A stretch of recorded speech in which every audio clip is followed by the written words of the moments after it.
ಉದ್ಯೋಗಕ್ಕಾಗಿ ಅಲೆದಾಡ್ತಿರುವ ಯುವಕರೇ ಎಚ್ಚರ.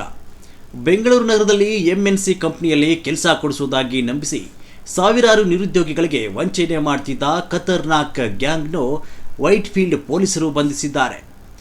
ಆಂಧ್ರ ಪ್ರದೇಶದ ಎಂಎನ್ಸಿ ಕಂಪನಿಯಲ್ಲಿ ಹೆಚ್ಚಿನ ಸಂಬಳದ ಉದ್ಯೋಗ ಕೊಡಿಸುವುದಾಗಿ ನಂಬಿಸ್ತಾ ಇದ್ದ ಆರೋಪಿಗಳು ನಿರುದ್ಯೋಗಿ ಯುವಕ ಯುವತಿಯರನ್ನೇ ಗುರಿಯಾಗಿಸಿಕೊಂಡಿದ್ರು.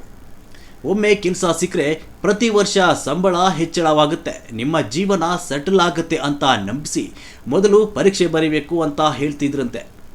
ಈ ಪರೀಕ್ಷೆಗೆ 2,000ರಿಂದ 3,000 ರೂಪಾಯಿವರೆಗೆ ಶುಲ್ಕ ಪಡೆದು ಒಂದೇ ಬಾರಿ 30ರಿಂದ 40 ಅಭ್ಯರ್ಥಿಗಳಿಗೆ ಪರೀಕ್ಷೆ ನಡೆಸ್ತಾ ಇದ್ರು. ಪರೀಕ್ಷೆಯ ಬಳಿಕ ನೀವು ಆಯ್ಕೆಯಾಗಿಲ್ಲ, ಬೇರೆ ಅಭ್ಯರ್ಥಿಗಳು ಆಯ್ಕೆಯಾಗಿದ್ದಾರೆ ಅಂತ ಹೇಳಿ ಪ್ರಕರಣವನ್ನು ಮುಗಿಸ್ತಾ ಇದ್ರು. ಹಣ ಕಡಿಮೆ ಮೊತ್ತವಾಗಿದ್ದರಿಂದ ಬಹುತೇಕರು ದೂರು ನೀಡ್ತಿರಲಿಲ್ಲ ಎನ್ನಲಾಗಿದೆ. ಆರೋಪಿಗಳು ಇದೇ ರೀತಿ ಕಳೆದ 3 ವರ್ಷಗಳಿಂದ ನಕಲಿ ಕಚೇರಿ ತೆರೆದು ಸಾವಿರಾರು ನಿರುದ್ಯೋಗಿಗಳಿಗೆ ವಂಚನೆ ಮಾಡಿರುವ ಆರೋಪ ಕೇಳಿ ಬಂದಿದೆ. ಪ್ರಕರಣ ದಾಖಲಿಸಿಕೊಂಡಿರುವ ವೈಟ್ಫೀಲ್ಡ್ ಪೊಲೀಸರು ಆರೋಪಿಗಳನ್ನು ಬಂಧಿಸಿದ್ದು ಮತ್ತಷ್ಟು ತನಿಖೆ ಮುಂದುವರೆಸಿದ್ದಾರೆ. ಉದ್ಯೋಗದ ಹೆಸರಿನಲ್ಲಿ ಹಣ ಕೇಳುವ ವ್ಯಕ್ತಿಗಳು ಅಥವಾ ಸಂಸ್ಥೆಗಳ ಬಗ್ಗೆ ಎಚ್ಚರಿಕೆಯಿಂದ ಇರಲು ಪೊಲೀಸರು ಸಾರ್ವಜನಿಕರಿಗೆ ಮನವಿ ಮಾಡಿದ್ದಾರೆ. ಎಲ್ಲರಿಗೂ ನಮಸ್ಕಾರ. ಬೆಂಗಳೂರು ನಗರದಲ್ಲಿರುವಂತಹ ವೈಟ್ಫೀಲ್ಡ್ ನಮ್ಮ ಲಿಮಿಟ್ಸ್ನಲ್ಲಿ HL ಪೊಲೀಸ್ ಸ್ಟೇಷನ್ ಲಿಮಿಟ್ಸ್ನಲ್ಲಿ ನಿನ್ನೆ ಒಂದು ಸಾಫ್ಟ್ವೇರ್ ಜಾಬ್ ಕೊಡಿಸ್ತೀನಿ ಅಂತ ಹೇಳ್ಬಿಟ್ಟು ಒಂದು ಫೇಕ್ ಸಾಫ್ಟ್ವೇರ್ ಜಾಬ್ ಕೊಡಿಸ್ತೀನಿ ಅಂತಂದ್ರೆ fake centre, basically recruitment centre ನಡೆಸ್ತಾ ಇದ್ದವ್ರ ಮೇಲೆ ಒಂದು ರೈಡ್ ಮಾಡಿ ಒಂದು FIR ದಾಖಲಾತಿ ಮಾಡಲಾಗಿದೆ.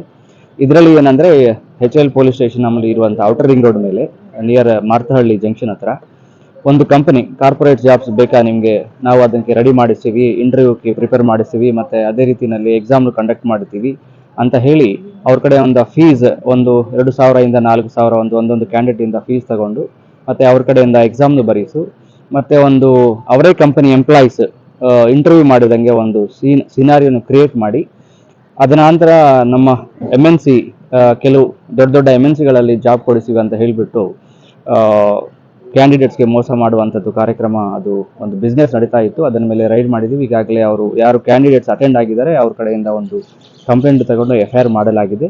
ಆ್ಯಂಡ್ ಅದರಲ್ಲಿ ಯಾರು ರನ್ ಮಾಡ್ತಾ ಇದ್ದಾರೆ ಅವರೆಲ್ಲರಿಗೂ ಈಗಾಗಲೇ ನೋಟಿಸ್ ಕೊಟ್ಟು further investigation inspector HL police station ಅವರು ಕ್ಯಾರಿ ಫಾರ್ವರ್ಡ್ ಮಾಡ್ತಾರೆ. ಈಗ ಅದು 3 ವರ್ಷದಿಂದ ಇದು ನಡೀತಾ ಇದೆ ಅಂತ ಹೇಳ್ತಾರೆ. ಬಟ್ ಈಗ ಅವ್ರದ್ದು ಪ್ರಾಕ್ಟೀಸ್ ಏನಂದ್ರೆ ಒಂದು ವಾರಕ್ಕೆ ಸುಮಾರು 100ರಿಂದ 150 ಜನ ಕರೆಯೋದು, ಮತ್ತೆ ಎಕ್ಸಾಮ್ ಬರೆಸೋದು, ಮತ್ತೆ ಆ ಎಕ್ಸಾಮ್ನು ಯಾವ ರೀತಿಯಲ್ಲಿ ಪರ್ಫಾರ್ಮ್ ಮಾಡಿಸಿದ್ದಾರೆ ಅಂತ ಹೇಳ್ಬಿಟ್ಟು ಅದರ ಮೇಲೆ ಒಂದು ಇಂಟ್ರಾಕ್ಷನ್ಸ್ ಕಮ್ ಇಂಟರ್ವ್ಯೂ ಅದನ್ನ ರೆಡಿ ಮಾಡಿಸೋದು. ಅದಾದ ನಂತರ ಫ್ಯೂಚರಲ್ಲಿ ನಿಮಗೆ ಏನಾದರೂ ಜಾಬ್ ಸಿಗುವ ಅವಕಾಶ ಇದ್ದರೆ, ಯಾವುದೋ ಕಂಪನಿಯಲ್ಲಿ ನಿಮಗೆ ಅವಕಾಶ ಸಿಕ್ಕಿದ್ರೆ ನಿಮಗೆ ತಿಳಿಸ್ತೀವಿ ಅಂತ ಹೇಳ್ಬಿಟ್ಟು ಕ್ಯಾಂಡಿಡೇಟ್ಸ್ನ ವಾಪಸ್ ಕಳಿಸುವಂಥದ್ದು. ಏನೇನು ಜಾಬ್ ಕೊಡಿಸ್ತೀನಿ ಅಂತ ಅಂದ್ರೆ ಸಾಫ್ಟ್ವೇರ್, ಮೇನ್ಲಿ ಸಾಫ್ಟ್ವೇರ್ ಕಂಪನಿಗಳು MNCಗಳಲ್ಲಿ ನಿಮಗೆ ಇಂಟರ್ವ್ಯೂ ಮಾಡಿಸಿ ನಿಮಗೆ ಜಾಬ್ ಕೊಡಿಸ್ತೀವಿ ಅಂತ ಹೇಳುವಂಥದ್ದು. ಅಂದ್ರೆ ಈಗ ಎನಿ MNCs ಅವರು ಹೇಳಿದ್ರು ಈಗ ಸುಮಾರು 9 ಕಂಪನಿಗಳ ಜೊತೆ ನಮಗೆ ಟೈಅಪ್ ಆಗಿದೆ ಅಂತ ಹೇಳ್ಬಿಟ್ಟು ಕ್ಯಾಂಡಿಡೇಟ್ಸ್ಗಳಿಗೆ ಆಕ್ಸೆಂಚರ್ ಆಗಲಿ, ಇಸ್ರೋಗಳಲ್ಲಿ ಆಗಲಿ, ಮತ್ತೆ ಇನ್ನೊಂದು ಬೇರೆ ಬೇರೆ ಸಾಫ್ಟ್ವೇರ್ ಕಂಪನಿಗಳು ನಲ್ಲಿ ಅವ್ರಿಗೆ ನಮಗೆ ಟೈಅಪ್ ಇದೆ, ಅವ್ರ ಜೊತೆ ನಾವು ಜಾಬ್ ಕೊಡಿಸ್ತೀವಿ ಅಂತ ಹೇಳ್ಬಿಟ್ಟು ಮಾರ್ಕೆಟಿಂಗ್ ಮಾಡೋದು. ಆ ಥರ ಹೇಳ್ಬಿಟ್ಟು ಈ ಮಾರ್ಕೆಟಿಂಗ್ ಮಾಡಿ ಕ್ಯಾಂಡಿಡೇಟ್ಸ್ಗಳಿಂದ ಸ್ವಲ್ಪ ದುಡ್ಡು ವಸೂಲು ಮಾಡಿ ಅದಾದ್ಮೇಲೆ ಎಕ್ಸಾಮ್ ಕಂಡಕ್ಟ್ ಮಾಡಿ ಮತ್ತೆ ವಾಪಸ್ ಜಾಬ್ ಬರೋದು ಕಷ್ಟ ಇದೆ ಅಂತ ಹೇಳಿ ಕಳಿಸೋದು ಅಂತ ನೋಡಿ. ಎಷ್ಟು ಜನಕ್ಕೆ ಇದುವರೆಗೂ ಮೋಸ ಮಾಡಿದ್ರು? ಈಗ ಅದು ಒಂದು ವಾರಕ್ಕೆ ಸುಮಾರು ಒಂದು 60ರಿಂದ 100 ಮೆಂಬರ್ಸ್ಗೆ ಅವರೇ ಕೆಲವು ವಾರದಲ್ಲಿ ಒಂದು ತಿಂಗಳಿಗೆ 200 to 300 ಪೀಪಲ್ನ ಅವರು ಎಕ್ಸಾಮ್ ಕಂಡಕ್ಟ್ ಮಾಡುವಂಥದ್ದು ಇತ್ತೀಚೆಗೆ ಲಾಸ್ಟ್ 1-2 ಮಂತ್ಸಲ್ಲಿ ಆಗುವಂಥದ್ದು ಕಂಡು ಬರ್ತಾ ಇದೆ.